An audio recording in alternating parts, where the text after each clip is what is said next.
So if I should say the word suffering, what would you think of? Maybe you'd think of something as simple as having a cold or man flu, or maybe you'd think of something a little bit more difficult to go through. For example, maybe bullying, going through illness, or maybe going through bereavement. In the Bible, there's a really difficult and challenging story about a man called Job. Now, Job has a wife, and Job has 7 sons, 3 daughters, and 11,000 animals. That's a lot of animals, and they include camels, sheep, donkeys, you name it, he's got it. He was a really, really wealthy person. But more than that, he had a really strong faith in God. And one day, the devil comes along and says that the only reason why Job has such a strong faith is because God's given him so much stuff. He's blessed Job with so many things.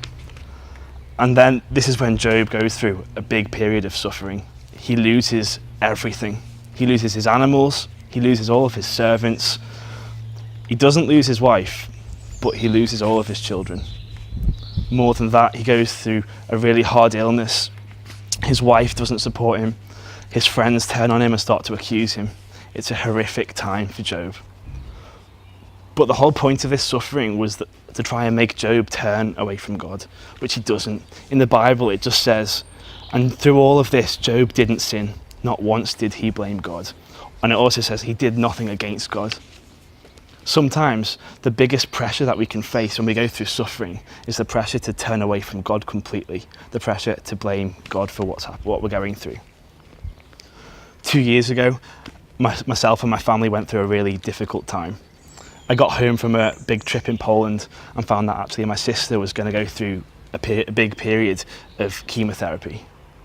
As a family, we sat round in our lounge and we simply prayed together.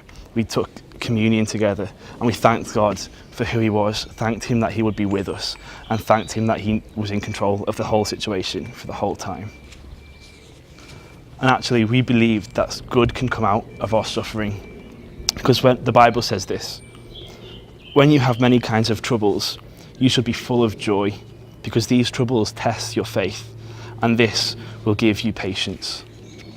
Our suffering and our troubles help us to become more patient. They help us to rely on God, and they help us to persevere as Christians.